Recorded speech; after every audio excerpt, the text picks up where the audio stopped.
is more interesting than what the internet can do. So hence the explosion of beautiful physical artifacts around us. And you know, there was a time maybe 10 or 15 years ago that none of this was supposed to be here.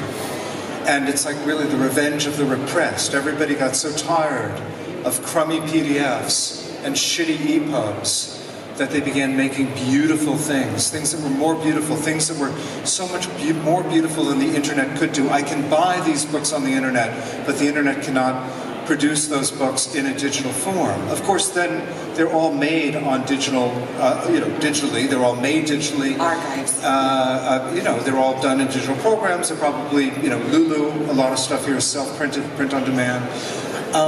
And it's a very beautiful mix. People say we're losing things according to the internet, but I have a feeling that we're gaining things as well, and it's not just all loss. I think it's become a gorgeous mix of physical objects like LPs. I bet there's no CDs for sale in this store, in this place, but I bet there are LPs, right? And 180-gram LPs, beautiful things that you want to take home with you. Nobody wants to buy a CD. I feel very bad for the musicians now. So a friend of mine who is a musician keeps making CDs and he keeps sending to me. I don't know what to do with them. My computer doesn't play them anymore. So, it's, So, Kenneth, you've been defined as a radical optimist about the internet. And I've been reading Wasting Time on the Internet, your latest book. And this question kept coming to my mind. What's the difference between wasting time on the internet and wasting time, full stop? So I want to just comment that I think pessimism is easy. And it's easy to be pessimistic. It's really, really much more challenging to be optimistic and to try to see the beauty in what's around us. All Facebook is pessimism. All Twitter is pessimism. All media is pessimism. And there's a great deal of beauty in. I'm not saying there isn't pessimism, but that's the simple part. So easy to, that's the one that's told us the entire time. It's hard to imagine still how radical and revolutionary the moment in which we're living is in terms of media. I mean, it's sort of unprecedented. It's as if the television keeps getting reinvented every year. Okay, as if the television. I remember once having a conversation with my father, who was born in 1938, and I remember it was the mid '80s, and I said to him, I hope to live through such a paradigm shift. I can't imagine what it was like, the world before television and then the world after television. I said, that's amazing. I can't believe you lived through that. Little did I know I would live through a paradigm shift that was so much larger than that in my own lifetime. And I don't know, I mean, maybe it's because I remember the world before the web and the world after, and to me, it's just completely different. So how did you waste your time when you were a teenager? Oh, the way, drugs. The way most people waste their time, of course.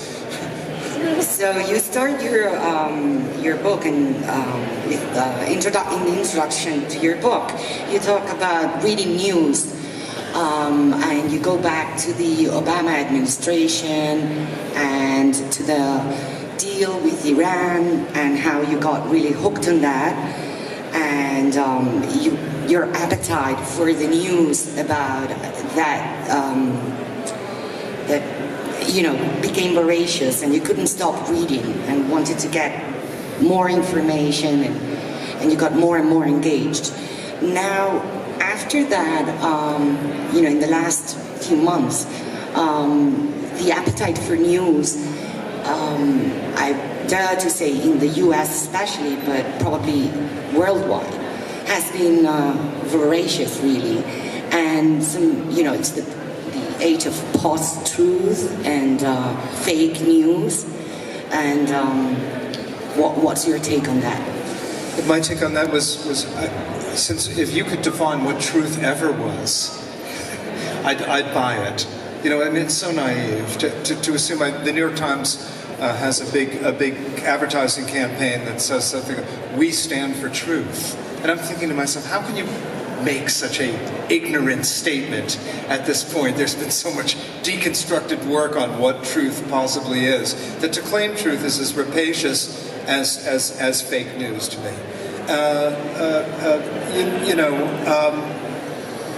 I like fake news. I mean, the internet it's all cut and pasteable. If anybody thinks they own anything on the web, they're kidding themselves. Somehow, the minute you put it out there, because you can copy it and paste it and repurpose it into a situation that it no longer existed in previously, and again, it's Duchampian. It goes back, I mean, the internet is the apparatus of the internet, and the apparatus of the news on the internet is Duchampian. It's simply taking that urinal from its functional use and moving it into another use. But of course, the New York Times can't start to deal with that complexity or that perversity. I mean, I think it's very interesting in a way. I don't know if the Trump administration is versed in Derrida, but it seems to me that somebody in there must have been reading sophisticated media theory, because, quite frankly, they've been spinning the heads of conventional media. And I really don't want to say anything positive about them. However, I think maybe the only way that conventional media can possibly combat this is not to double down and put more reporters on truth, but to enter that dark room of truth, of dishonesty and smoke and mirrors, and come out of it with truth on the other side. Because through a negative dialectics or a negative definition of truth, as has always been proven, say, in Adorno, truth is always ascertained through the negative, not the positive claiming of truth. So that I think smart people are not being very smart. They're saying, but we stand for truth. They're being very moral, and they're missing it. I think there's a possible of recuperation. It's a great missed opportunity, and they're striking me as not being very smart. Now, you're a journalist. You've got to get smarter. You talk about the abundance in the internet, and there's plenty of everything. Is that good or bad for poetry? There's always been too much poetry. It's never been a problem of production. It's a problem poetry has no human readership. So the fact that bots are now writing and reading poetry may be a great thing. Let's cede it to the bots. It will relieve us of the burden of having to write poetry and also having to read it. You worked as a DJ, as I pointed out in the introduction. So I would like you to talk a little bit about how that experience informs your approach to poetry and to literature. So I always say it like this. How come writers don't act like DJs? Why must many things that we write be held to standards of originality, when in fact the greatest DJs in the world are getting up there and they're judged not only by their samples. I mean, a DJ is judged by the best samples that they have, but how well they put them together. And certain people put DJ samples and sets together better than others do. It's not like anybody can do it. And you have great DJs, you have really bad DJs. And I'm thinking to myself, why can't literature do that? Why can't literature begin to act like a DJ? I mean, in that same way. And we've seen it, we've seen it in music, we've seen it in film, we see it all over the web, and somehow our notion of literature and poetry is still tied to a sort of 19th century romantic notion of genius.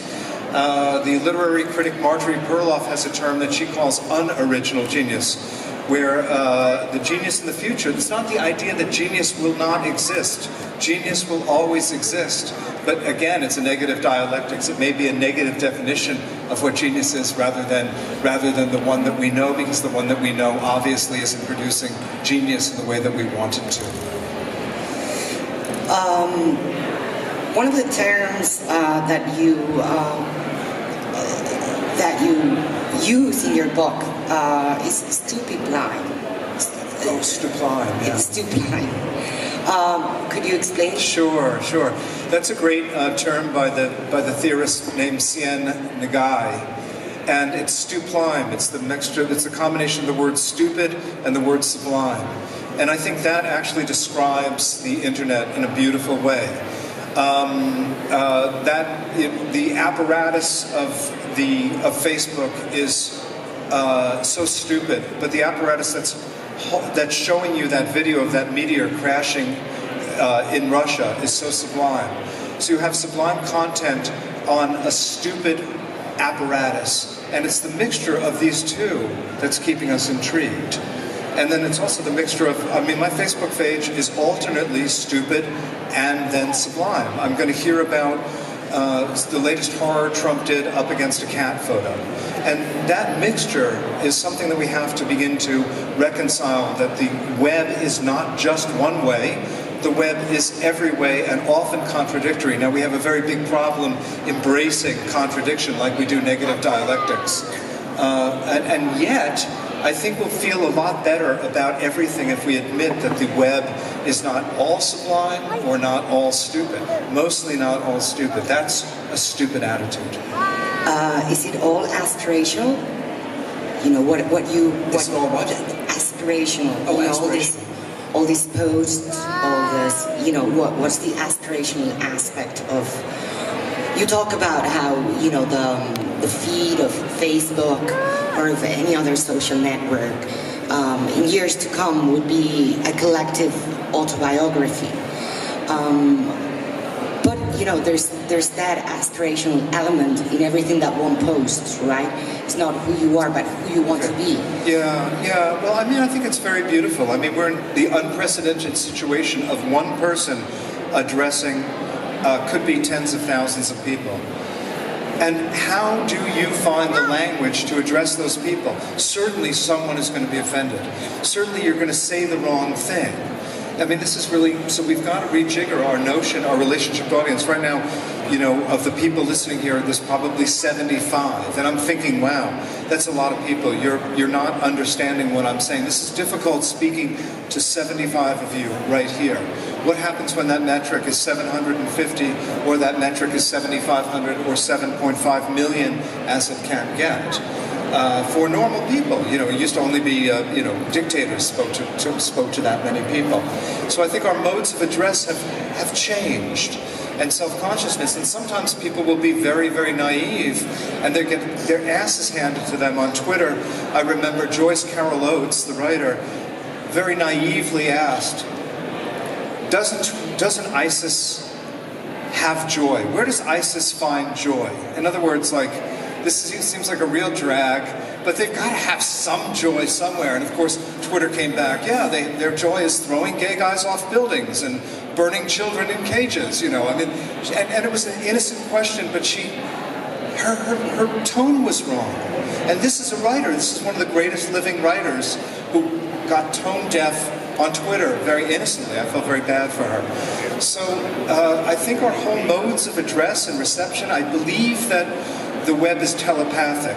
If I'm trying to be telepathic to you right now, and I'm trying to say something that I'm hoping that, 30 out of 75 people are going to understand or even care about, or at least perhaps in a language that isn't your first language. The challenges of speaking to you right now are so great here.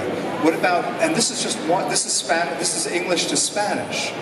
But what does that mean when you're speaking to everyone in every language at great numbers? And what does that mean for English if we're speaking in English? What does that do to the English language? What does that do to imperialism, the imperialistic tendencies of English? It's all so fucking complicated, and somehow we've got to sit down there and write that tweet that's going to go out to 80,000 people and somehow try to communicate. No wonder this is such a disaster. It's amazing that it's not worse than it is. Kenneth, can you comment on the use of President Trump of Twitter, his use of Twitter? Well, I have to just start by separating the form from content. Okay, honestly. And as a formalist, I can do that. Trump is using Twitter the way kids use Twitter. So for example, my son, who's 11, doesn't use punctuation in texts. And every time I text him, he's like, "Dad, why are you using a question mark? Why do you do that?" And so what happens is on Twitter, for example, or on text, you get a question posed as a statement. And for those of us who are, come from a time where punctuation meant a certain way of address, certain mode of address, man, it's really confusing. And to me, a question mark posed as a statement is an act of hostility. It's not an invitation, it's a declaration. When it means to be an invitation, when I lose that question mark, I get defensive. Of course, my 11-year-old son doesn't do that, but to me, that's the thing. Now, Trump, of course, has his own sense of dropping conventional use of English language, non sequitur spaces, misspellings. The marvelous thing about Twitter is that you can't go back and edit it. It goes out there, and I just love this. It's still a first take. How come they haven't put an editing function into Twitter? Everybody kind of, you make a spelling error, but the spelling error then in Twitter has become a vernacular. The vernacular of Twitter is the spelling error, because it's in there. And so then people start spelling incorrectly on purpose because it becomes the rule and the vernacular of the game. And Trump, whatever, I mean, he's speaking like, it's almost like, do you remember skateboarding? Do you remember skateboard culture in the early days of the web used what's called leet? A 3 becomes an E. You remember all of that? Do you remember that? Where 3 becomes an E. That's the best one I can think of. And in a weird way, Trumpian Twitter is like leet. And in a weird way, it's so embodying the vernacular of Twitter. That's why it's so effective. I mean, Obama wasn't effective on Twitter because he was using punctuation. He was making sense. And in a weird way, and please don't take this wrong, because I really don't want to say anything kind about this man, but in a way he understands, and I don't believe he's conscious of it, but he understands the nature of the medium so fucking well, and that's why he won the presidency on a social media platform. Clinton could not have won the election on a social media platform. She just didn't get it. I don't know how he got it. I just don't know. And of course, now he's become a style sheet for other people. Now everybody is writing like Trump. We're all writing like the president, and again, I'm not even talking about the content. I'm talking about the form. And I think, again, a lot of it you can find there's some modernism in there. This Poundian, I want to say that Trump is Poundian, not only in his social views and his politics, but also in the way that he slices and dices and drops sentences stops a sentence in mid-sentence and continues on a flow of consciousness. Trump's Twitter is modernist and it's surrealist, and the way that he speaks in interviews, he dazzles people because he never gets to the point. It's a bluster of language that makes no point. Politicians are supposed to make points, and what it does is it spun the head of the interviewer, who was so dizzy after a Trump thing that they were speechless. I mean, it was like a Muhammad Ali, rope-a-dope kind of thing, just waiting there and hitting to tire out Joe Frazier. So we need to start a campaign to bring back the commas on Twitter and the punctuation, the question marks. No, it's not. We can't campaign anything. Twitter doesn't come with its own rules. The rules are made by the community, and and it's evolved naturally. There is no reclamation. There is never any turning back. It's not, this becomes conservative. Let's make America great again. Let's make Twitter great again. Let's restore the English language. To me, that all sounds very reactionary. In other words, I just see where language is changing in front of our eyes. For example, in my classroom, I have to address a transgender student in the pronoun of they. And to me, that's language changing before my eyes. 5 years ago, I did not have to address transgendered people as a plural. And to me, and you know what? It's wonderful because we're seeing language evolve, and you got to get with the program because that's actually true and real, and wow, that's what I'm saying. It's all changing before our eyes. It's a magnificent moment. There's out of the whole Trumpian thing, I can come out with some optimism about language and about structure. So snobs, language snobs are being kicked out of Twitter. Do you think? Sorry? Language snobs, snobbery. No. I mean, I tweet in a conventional way still. I'm not. I mean, I'm too old. I'm not. It would look really dumb for me to drop my punctuation. You know, I believe in punctuation, and I use it properly on Twitter. And that's in a weird way. You can almost tell it's an ageist thing. You know, you can almost tell the age of a person. To me, it just doesn't feel right. And I get it, and I'm observing it. But unlike the pronoun they for transgender people, I am not dropping punctuation. It's just because, you know, it works. You've written and you've talked about the modernist roots of the internet. And you've talked about surrealism and cubism and its... You always have to capitalize each letter for each word.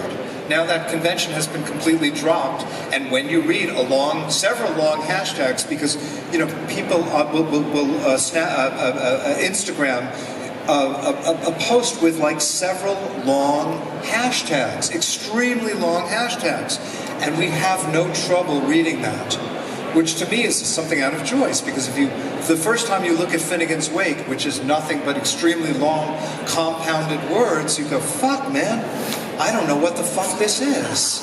You just look at it and go, what do I do with this?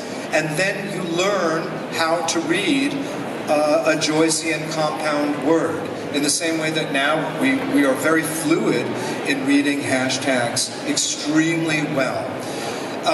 So that's one thing. The other thing is kind of like, I have this notion that modernism was a succession of planes taking off, so only to crash. So you had the Cubist plane taking off, and it crashes quickly because the Futurist plane was right on its tail, waiting for it to crash. And the Futurist plane takes off, and then it crashes. And the next plane to take off is the Surrealist plane, and then suddenly it crashes, and so on and so forth.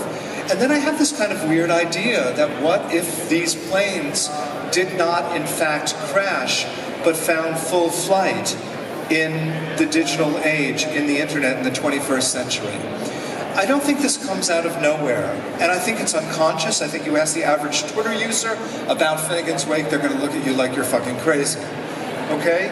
But there's a DNA, and I think perhaps, you know, perhaps the pioneers of the internet were steeped in modernism.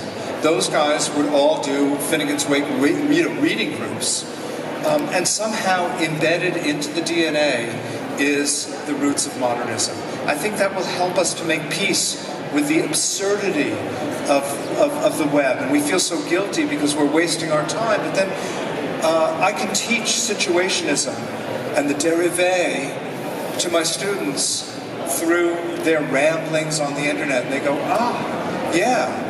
I can teach the films, the situationist re-subtitling of softcore porn films in the 70s as political agitprop by René Vianney when I show them the Hitler bunker meme. In fact, the re-subtitling of video clips, which happens all the time, can actually be found in situationism.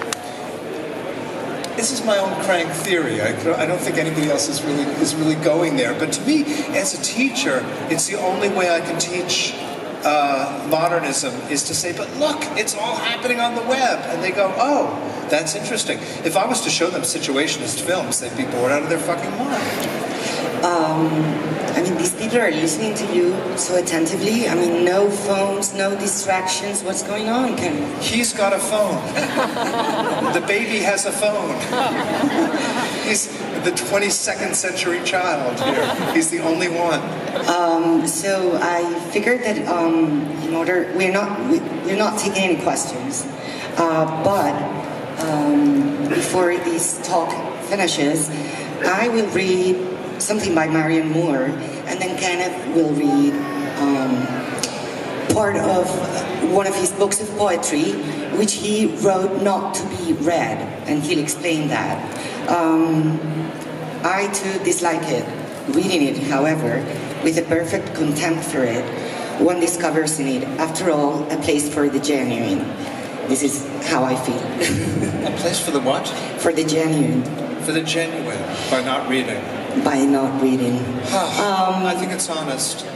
I think it's honest. I mean, you know, my books are not meant to be read. They're conceptual works of literature. There's a great idea. This is every word I spoke for a week. This is every movement my body made over the course of Bloomsday. They're really awful books to read. But in a way, by letting the reader off the hook, I think it's a great relief not to be expected to read a book. I write books that are very legible in conventional ways, like Wasting Time on the Internet. And I've learned that nobody ever gets past the third chapter. So we have this idea about reading, but I also just want to also say that, you know, people say, well, I'll tell the story, give me a second. I went to open up a bank account, and the teller says to me, he asks what I do, and of course, I say I'm a poet, and no banker wants to hear that they're opening a bank account for a poet. But he gets very guilty, and he says, you know, I used to read a lot. You know, I feel really bad that I don't read anymore. And I looked at him, I said, well, you know, do you have Facebook? He's like, oh, yeah. I said, do you have Twitter? Oh, yeah, all the time. I said, well, you're probably reading and writing much more than you were 15 years ago. And the idea that we're not somehow not reading and we're not writing is a myth. I think we're writing many, many, many more words than we were, and we're also reading it. It's just a different type of reading. It's a skimming, it's a parsing, it's a grazing, it's a 21st century reading, but that does not mean that we're not reading. Again, in modernism, there is so many examples of very short things. For example, the most famous short novel ever written by Ernest Hemingway was 6 words long. For sale, baby shoes never worn. Okay? Now, you know, you're going to say that's not a novel, but Hemingway, Hem said that was a novel. And if Hem said that was a novel, well, fuck, that's a novel. Okay? That's just a 21st century novel. Okay? And we're doing that, we're just grabbing in shorter bites, but that's all we're doing. And all the status updates we're writing, all the texts that we're writing, all the emails that we're writing, who says that we're not writing? Okay, I'm really opposed to this idea. However, I have been writing many books that are not meant to be read, and I'll read one very short section from a book of mine called The Weather, which was a year of weather reports recorded off of the New York radio station. They're 1-minute reports, so I will read 1 minute of the weather. A couple of breaks of sunshine over the next couple of hours. What little sunshine is left, remember, this is the shortest day of the year. Looks like clear skies hold off until later tonight. It'll be brisk and cold. Low temperatures will range from 29 in some suburbs to 38 in Midtown. Not a bad shopping day tomorrow, sunshine to start, and then increasing clouds, still breezy with a high near 50. Couple of showers around tomorrow night and tomorrow evening into tomorrow night. Otherwise, partly cloudy, later on, low 30. For Monday, windy and colder with sunshine, a few clouds, high 42. And then for Christmas Eve, mostly sunny, but a chilly wind with a high near 40 degrees. For Christmas itself, cloudy with a chance of rain or snow, high 36. 43 degrees right now and cloudy. Relative humidity is 55% in Midtown, repeating the current temperature, 43, going down to 38 in Midtown. Thank you.